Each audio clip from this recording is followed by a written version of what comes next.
ಸಾಮಾನ್ಯವಾಗಿ ಪ್ರತಿಯೊಬ್ಬರು ದೇವರ ಪೂಜೆಯನ್ನು ಮಾಡಿಯೇ ಮಾಡುತ್ತಾರೆ. ಪ್ರತಿನಿತ್ಯದಿಂದ ಬೆಳಗಿನ ಜಾವ ಪೂಜೆ ಮಾಡಿಯೇ ಮನೆಯಿಂದ ಹೊರಗೆ ಹೋಗುವುದು ಅಥವಾ ಇನ್ನಿತರ ಕೆಲಸ ಕಾರ್ಯಗಳನ್ನು ಮಾಡುವುದು ಸಾಮಾನ್ಯವಾಗಿ ನೋಡಿಯೇ ಇರುತ್ತೇವೆ.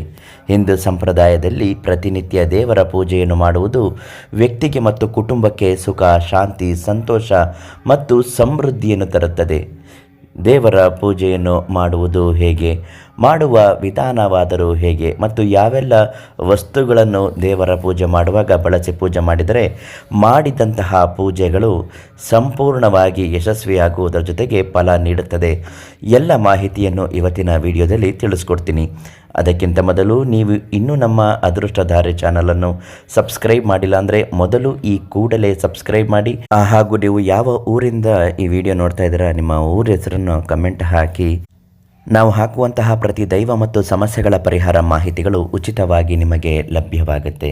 ಆಸ್ತಿಕರಾದವರು, ದೇವರ ಬಗ್ಗೆ ನಂಬಿಕೆಯನ್ನಿಟ್ಟುಕೊಂಡವರು ಪ್ರತಿನಿತ್ಯ ದೇವರ ಆರಾಧನೆ ಮಾಡುತ್ತಾರೆ.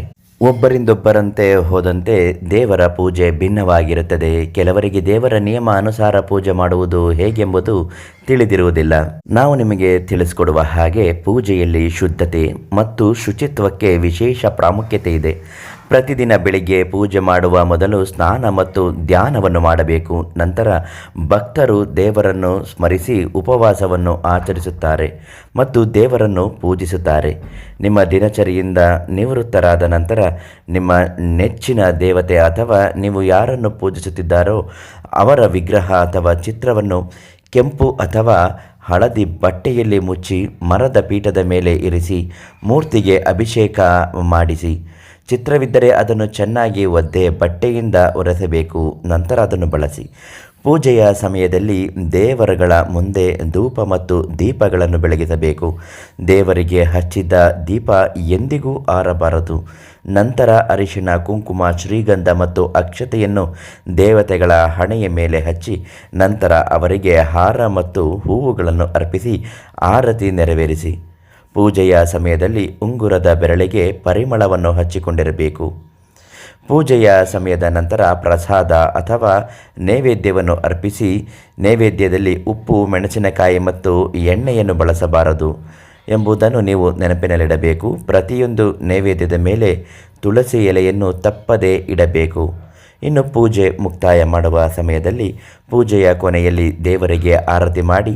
ಪ್ರತಿನಿತ್ಯ ಯಾವ ದೇವರನ್ನು ಅಥವಾ ದೇವಿಯನ್ನು ಪೂಜಿಸಲಾಗುತ್ತದೋ ಅವರಿಗೆ ಆರತಿ ಮತ್ತು ನೈವೇದ್ಯವನ್ನು ಅರ್ಪಿಸುವ ಮೂಲಕ ಪೂಜೆಯನ್ನು ಮುಕ್ತಾಯಗೊಳಿಸಬೇಕು.